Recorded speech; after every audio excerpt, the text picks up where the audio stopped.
नमस्कार दोस्तों, SP motivation में आपका स्वागत है। आइए मिलकर सपनों को हकीकत में बदलें। आज हम लेकर आए हैं सबसे कठिन एमसीक्यू सेट 2, जो सीधे बिहार जीविका एग्जाम 2025 में पूछे जा सकते हैं। यहाँ आपको हर प्रश्न का आंसर और डिटेल्ड एक्सप्लेनेशन मिलेगा, ताकि आपकी तैयारी और मजबूत हो सके। तो चलिए शुरू करते हैं बिना समय गवाए community coordinator exam booster series को। तो दोस्तों, हम लोग यहाँ पे देखने वाले हैं community coordinator MCQ practice set 2025, hardest questions with detailed explanation. और यहाँ पे ये हो जाएगा हमारा सेट 2, ठीक है। इससे पहले सेट 1 चैनल पर अपलोडेड है, आप चैनल पर जाकर सेट 1 देख सकते हैं, ताकि आपके जो सब्जेक्ट नॉलेज का एग्ज़ाम होने वाला है उसमें यह बूस्टर की तरह काम करे। तो चलिए बढ़ते हैं आगे, देख लेते हैं। और हमारा जो प्रश्न रहने वाला है सेक्शन 1 में, वो अंडरस्टैंडिंग अबाउट रूरल डेवलपमेंट से रहने वाला है।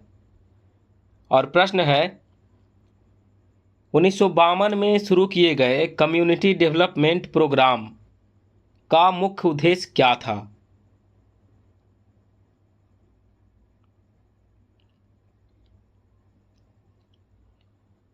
सही ऑप्शन हो जाएगा बी, स्थानीय स्तर पर सर्वांगीण विकास। 2 अक्टूबर 1952 को शुरू हुआ सीडीपी भारत का पहला समन्वित ग्रामीण विकास कार्यक्रम था, जिसमें कृषि, स्वास्थ्य, शिक्षा, सड़क और सिंचाई सभी पहलू शामिल थे। चलिए बढ़ते हैं अगले प्रश्न की ओर। और प्रश्न है, ग्रामीण समाज में जजमानी प्रथा किससे संबंधित थी?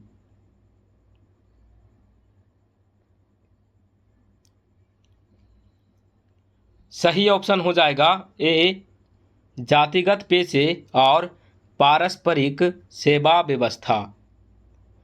जजमानी प्रथा पारंपरिक ग्रामीण व्यवस्था थी, जिसमें विभिन्न जातियां सेवाओं और वस्तुओं का आदान प्रदान करती थी। अगला प्रश्न है,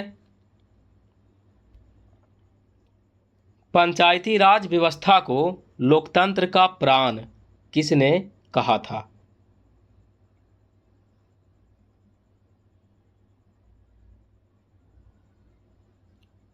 सही ऑप्शन हो जाएगा ए, महात्मा गांधी।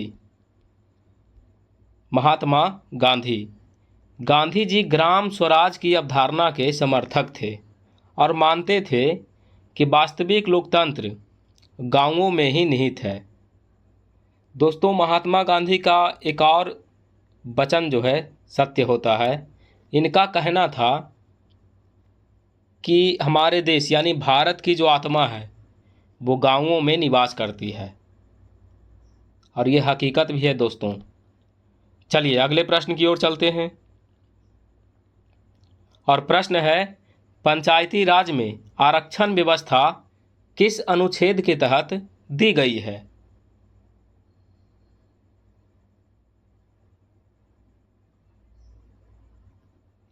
सही ऑप्शन हो जाएगा ए, अनुच्छेद 243 डी। अनुच्छेद 243 डी पंचायतों में एससी, एसटी और महिलाओं के लिए आरक्षण का प्रावधान करता है। चलिए बढ़ते हैं आगे। और हमारा जो प्रश्न रहने वाला है वो गवर्नमेंट स्कीम्स से रहने वाला है। और प्रश्न है, मनरेगा को राइट बेस्ड अप्रोच क्यों कहा जाता है?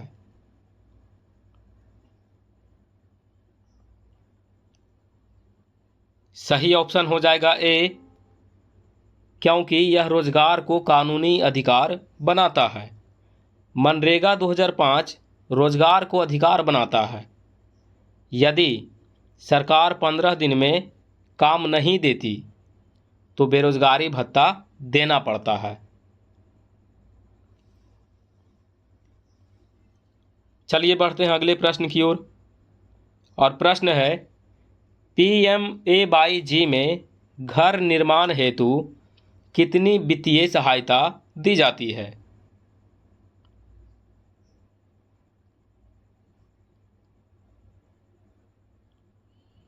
तो हमारा सही ऑप्शन हो जाएगा सी, लगभग 1.5 लाख। सी हो जाएगा लगभग 1.5 लाख। PMAY ग्रामीण क्षेत्रों में पक्का घर बनाने के लिए प्रति परिवार 1.2 से 1.5 लाख तक की सहायता दी जाती है। चलिए अगले प्रश्न की ओर चलते हैं। और प्रश्न है, राष्ट्रीय सामाजिक सहायता कार्यक्रम का कानूनी आधार क्या है?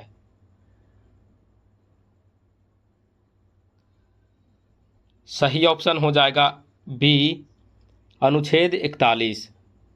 संविधान का अनुच्छेद 41 राज्य को वृद्धावस्था, अपंगता और बेरोजगारी में सहायता प्रदान करने का निर्देश देता है।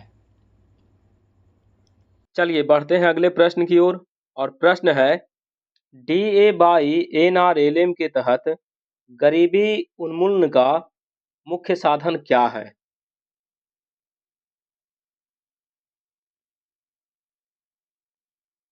सही ऑप्शन हो जाएगा बी, महिला SHG का गठन और बैंक लिंकेज। NRLM का मुख्य फोकस महिला SHG को संगठित कर वित्तीय सेवाओं और उद्यमिता से गरीबी उन्मूलन है। अगला प्रश्न है, PM किसान योजना का लाभ किस वर्ग को नहीं दिया जाता है?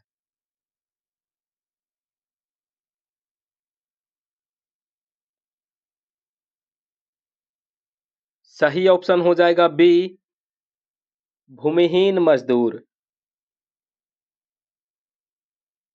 PM किसान केवल भूमि धारक किसानों को ही मिलता है, भूमिहीन मजदूरों को नहीं।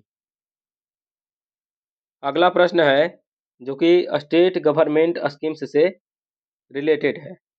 और प्रश्न है, बिहार की सतत जीविकोपार्जन योजना SJY किस अंतर्राष्ट्रीय मॉडल पर आधारित है?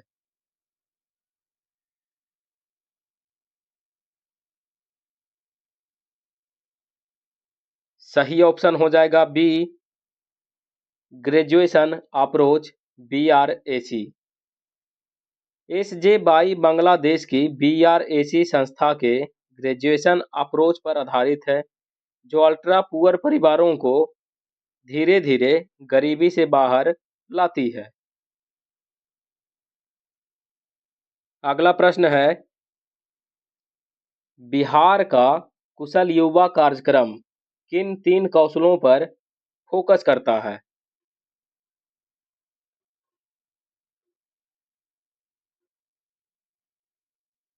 सही ऑप्शन हो जाएगा बी, कंप्यूटर, संचार, व्यवहारिक कौशल। KYP का उद्देश्य युवाओं को रोजगार योग्य बनाना है, जिसमें बेसिक कंप्यूटर, भाषा और लाइफ स्किल्स सिखाए जाते हैं। अगला प्रश्न है, मुख्यमंत्री उद्यमी योजना के तहत कितनी पूंजी सहायता दी जाती है?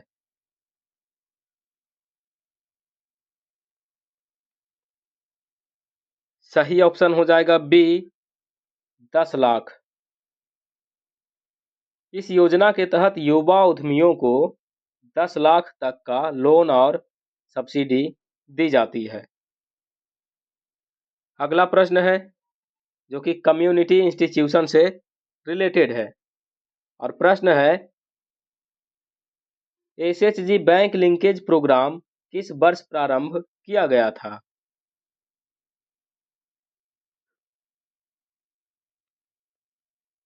सही ऑप्शन हो जाएगा बी, 1992। नाबार्ड ने 1992 में SHG बैंक लिंकेज शुरू किया, ताकि गरीब महिलाएं सीधे बैंकिंग सेवाओं से जुड़ सके। अगला प्रश्न है, एक एसएचजी का सामान्य लोन साइज शुरुआती चरण में कितना होता है?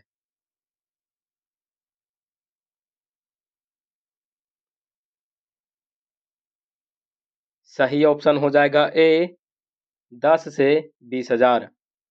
एसएचजी शुरुआत में छोटे ऋण लेते हैं और धीरे धीरे उनकी क्रेडिट लिमिट बढ़ती है। अगला प्रश्न है, विलेज ऑर्गेनाइजेशन किस स्तर पर काम करती है?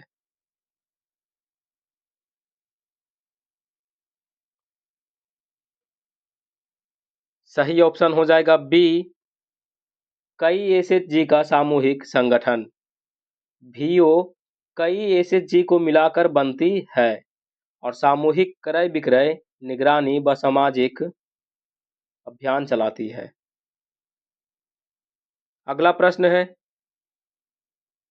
क्लस्टर लेवल फेडरेशन का प्रमुख कार्य क्या है? सही ऑप्शन हो जाएगा ए एसएचजी को बड़ी वित्तीय संस्थाओं से जोड़ना। सीएलएफ एसएचजी और वीओ का संघ है जो बड़े स्तर पर फाइनेंस और मार्केटिंग से जुड़ता है। अगला प्रश्न है, लाइवलीहुड प्रमोशन से रिलेटेड है और प्रश्न है, कृषि आधारित लाइवलीहुड में डाइवर्सिफिकेशन का मुख्य लाभ क्या है?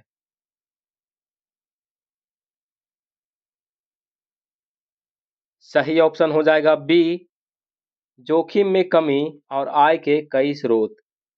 डाइवर्सिफिकेशन से किसान को कई फसलों गतिविधियों से आय होती है जिससे जोखिम घटता है। अगला प्रश्न है, horticulture mission for north east and Himalayan states यानी HMNEH का उद्देश्य क्या है?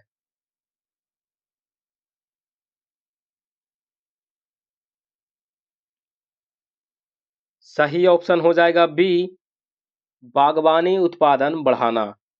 HMNEH का उद्देश्य क्षेत्रीय विशेष बागवानी फसलों को बढ़ावा देना है।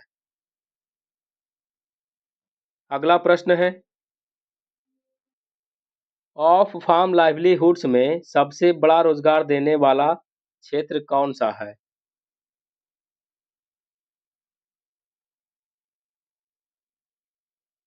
सही ऑप्शन हो जाएगा बी कपड़ा एवं हथकरघा उद्योग।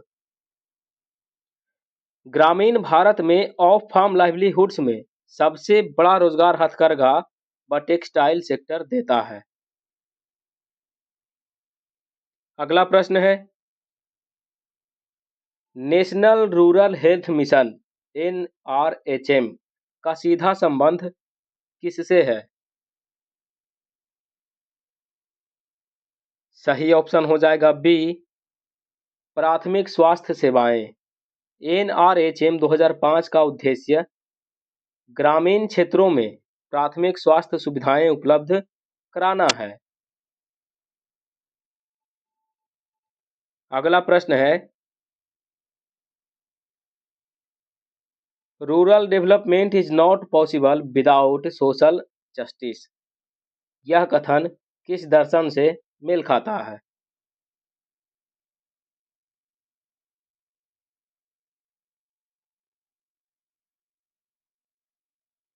सही ऑप्शन हो जाएगा ए गांधीवादी दर्शन। गांधी जी मानते थे कि ग्रामीण विकास तभी संभव है जब सामाजिक समानता और न्याय सुनिश्चित हो। अगला प्रश्न है, बिहार में जीविका का मुख्य वित्त पोषण किस संस्था द्वारा किया जाता है?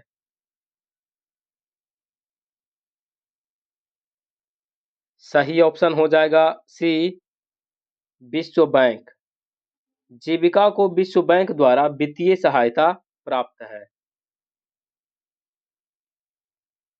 अगला प्रश्न है, अंत्योदय शब्द का प्रयोग सबसे पहले किसने किया?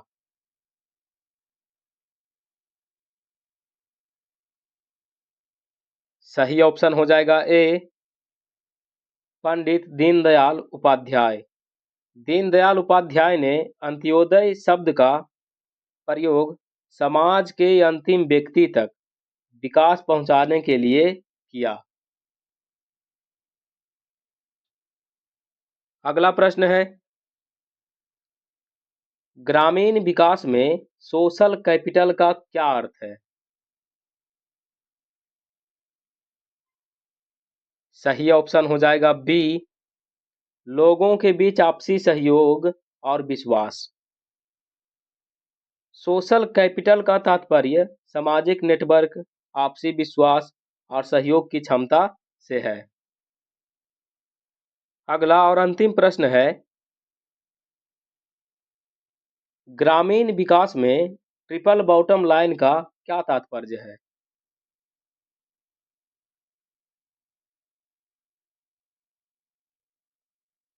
सही ऑप्शन हो जाएगा बी, आर्थिक, सामाजिक और पर्यावरणीय स्थिरता। ट्रिपल बॉटम लाइन का अर्थ है ऐसा विकास जो आर्थिक रूप से व्यवहार्य, सामाजिक रूप से न्याय संगत और पर्यावरणीय रूप से टिकाऊ हो।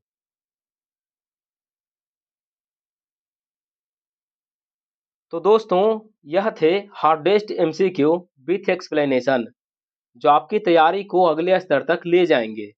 अगर यह वीडियो आपके लिए मददगार रहा हो तो इसे लाइक और शेयर जरूर करें, और हाँ, चैनल को सब्सक्राइब करना मत भूलिए, ताकि आने वाले और भी एमसीक्यू और स्पेशल प्रैक्टिस सेट आप तक सबसे पहले पहुंचे। याद रखिए, प्रैक्टिस ही सफलता की असली चाबी है। मिलते हैं अगले वीडियो में, तब तक के लिए best of luck. Thank you.